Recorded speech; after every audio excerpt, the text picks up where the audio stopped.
Ya, Anda kembali bersama kami di Tokoh Kita dan saya masih bersama dengan Bapak Quraish Shihab. Dan Pak Quraish, kalau kita melihat Islam saat ini begitu, apalagi dengan kejadian-kejadian sebelumnya, kadang orang melihat kok seperti ada friksi yang sangat kencang sekali di masyarakat begitu. Apakah memang benar seperti itu sekarang ini begitu? Kalau kita lihat bagaimana sih perkembangan umat Islam dari zaman dulu sampai sekarang ini? Sekarang begini, kita harus akui bahwa perbedaan keragaman itu adalah keniscayaan. Kita tidak bisa menolak adanya perbedaan. Dua orang yang bersaudara, yang dididik di tengah orang tua yang sama, pasti ada perbedaannya. Apalagi dalam masyarakat luas. Jadi kita perlu mengelola perbedaan itu. Kita perlu mencari titik temu. Nah, kalau dalam ajaran agama, titik temunya itu ada. Bahwa kita sama-sama percaya pada Tuhan. Kalau bagi Muslim, percaya Nabi Muhammad, punya kitab suci dan lain-lain sebagainya. Kalau kita bisa meyakini dan menerapkan nilai-nilai itu, kendati kita berbeda, kita tidak akan berseteru.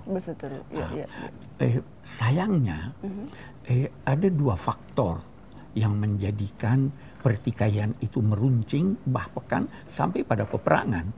Apa saja itu? Yang pertama, kebodohan.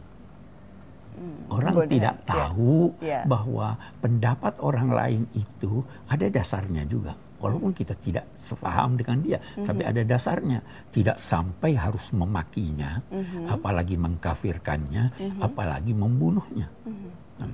Yang kedua, emosi yang berlebihan. Saya menduga keras bahwa orang-orang yang bersikap keras itu adalah emosinya berlebihan. Emosinya ya?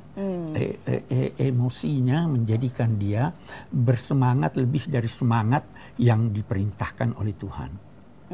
Kadang merasa menjadi Tuhan di dunia begitu. Itu berbahaya. Itu yang berbahaya. Jadi tugas kita adalah memberikan penjelasan kepada mereka bahwa agama ini moderat. Anda tidak bisa tahu siapa yang berada di posisi tengah tanpa Anda mengetahui berapa orang yang ada di hadapan Anda. Kalau 3 orang, Anda akan menunjuk yang di tengah, itu sebagai yang tengah.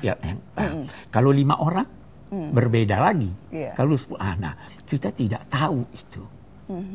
Artinya harus melihat secara holistik. Secara holistik, melihat secara umum, secara keseluruhan. Oh, ini yang di tengah, bukan yang di pinggir. Karena kalau Anda tidak tahu berapa banyak yang di depan Anda, bisa jadi yang paling pinggir Anda anggap di tengah. Itu satu. Yang kedua, emosi. Kita ini seringkali sebagian kita emosinya berlebihan. Kenapa ya? Tampaknya sekarang ini orang lebih mudah terpancing itu dia tidak mengendalikan emosi. Seandainya pengetahuan ada tapi tidak mengendalikan emosi, jadinya seperti ini juga. Karena itu ada orang-orang yang bisa jadi diakui oleh di tengah masyarakat bahwa dia berilmu, tapi tidak mampu menahan emosinya. Saya kira itu sebab. Nah, ini yang kita usahakan. Kita membina mahasiswa-mahasiswa, memberi pemahaman mereka tentang ajaran agama bagaimana, memberi pemahaman mereka tentang bagaimana seharusnya emosi itu disalurkan secara benar dan baik. Saya kira. Nah, kalau tadi untuk mengurangi kebodohan gitu, apa yang bisa dilakukan sebenarnya? Karena ada orang-orang yang merasa tidak merasa kan, orang bodoh tidak akan merasa bahwa dirinya bodoh. Orang yang tidak merasa dirinya bodoh itu bukan orang berpengetahuan. Itu ada Imam Syafi'i berkata, semakin bertambah ilmu yang kudapat, semakin bertambah pengetahuanku tentang kebodohanku. Kalau semakin belajar, semakin tahu bahwa kita tidak tahu atau tahu sedikit. Nabi pun diperintahkan Tuhan untuk bermohon dan berusaha menambah ilmu. Begitu Anda merasa pandai, Anda pasti menjadi seorang yang bodoh karena ilmu terus berkembang. Jadi dia mandek. Ini yang kita ingin agar pelajar-pelajar kita, santri-santri kita, bahkan siapa yang dinamai ulama-ulama kita terus mempelajari pengetahuan dan mempelajari atau membaca itu bukan hanya dari buku, juga membaca masyarakat. Iya, masyarakat berubah kalau Anda tidak bisa menyesuaikan tuntunan Anda dengan perkembangan masyarakat, agama ditinggalkan. Atau Anda menciptakan manusia-manusia yang terlambat lahir. Mestinya dia lahir 10 abad yang lalu, dia masih mau seperti sekarang. Jadi itu saya kira. Tapi kan kalau dilihat secara survei gitu ya, misalnya minat baca masyarakat Indonesia bisa dikatakan masih rendah. Betul. Nah, betul. Itu salah satu kekurangan kita. Minat baca sangat rendah. Bukan saja karena kesulitan ekonomi. Saya kira itu bukan salah satunya sebab, tapi memang keinginan untuk menambah pengetahuan itu sangat rendah. Sudah disibukkan dengan hal-hal yang sebenarnya tidak bermanfaat. Disibukkan dengan apa itu? Ngumpul gosip gitu ya, atau baca-baca internet tapi informasinya hoax. Itu ya, sibuk dengan itu. Padahal kalau orang pandai membaca, dia bisa membaca dalam sebulan minimal, sangat minimal 2 buku saku. 2 buku dalam sebulan. Iya, 2 buku saku. Ada banyak yang bisa digali begitu. Banyak sekali yang bisa digali. Bahkan dari koran pun kita bisa menggali pengetahuan. Iya kan? Betul. Tapi tidak itu. Hampir tidak ada keluarga yang menyiapkan anggaran untuk pembelian buku. Oke. Tapi kan di sini sebenarnya banyak sekali buku-buku. Nah itu ya, kalau banyak sekali juga bisa dipinjem. Bisa dipinjem juga ya. Oke. Baik. Nah, mungkin ada buku-buku yang terkait dengan bagaimana menggambarkan Islam di Indonesia begitu. Ada beberapa. Ini ada satu buku. Oke.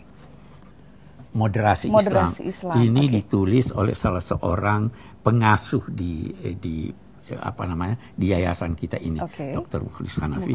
Ini menjelaskan apa sih yang dinamai moderasi itu, bagaimana sih mewujudkan moderasi itu. Silakan. Baik, coba saya. Moderasi Islam, menangkal radikalisasi berbasis agama. Ini sangat relevan ya, dengan kejadian sekarang ini, akhir-akhir ini ya. Betul. Mungkin bisa dijelaskan juga Pak Quraisy terkait dengan moderasi Islam itu seperti apa sih yang dimaksudkan?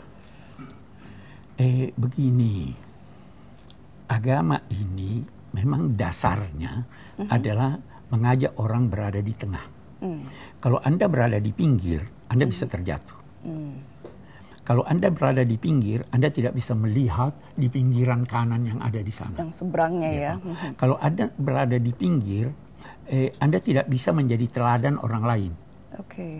Tapi kalau Anda berada di tengah, Anda bisa menjadi teladan kiri dan kanan. Islam itu moderasinya bukan hanya pada ajaran, tapi juga pada posisinya di mana dia berada. Islam lahir di tengah, katakanlah di Timur Tengah. Jalur ke Eropa, jalur ke Asia, jalur ke Afrika, dia berada di tengah, sehingga mudah dia menjalar ke sana, sekaligus mudah orang melihat. Itu moderasi Islam dari segi posisinya. Dari posisinya, oke. Baik, di sini juga ada terkait dengan Islam, kekerasan dan terorisme gitu. Bagaimana kita melihat fenomena-fenomena yang kemudian mencoba mengkaitkan dengan justru dengan Islam gitu. Islam adalah keras, teroris dan segala macam. Apa yang bisa dijelaskan? Karena itu salah satu kegiatan kita juga di Pusat Studi Al-Quran ini bekerja sama dengan Universitas Indonesia. Bekerja sama dengan kepolisian, kita mengunjungi para tahanan dan berdiskusi dengan mereka menyangkut agama. Untuk berusaha memberikan pencerahan atau saling memahami. Mudah-mudahan dengan pemahaman kita mereka akan lebih cepat sadar bahwa mereka berada di jalan yang proses deradikalisasi itu ya, Pak Quraisy. Oke, mungkin nanti kita bisa ngobrol lebih lanjut lagi sambil duduk mungkin ya. Mari silakan. Oke, baik, kita sambil berjalan. Mari.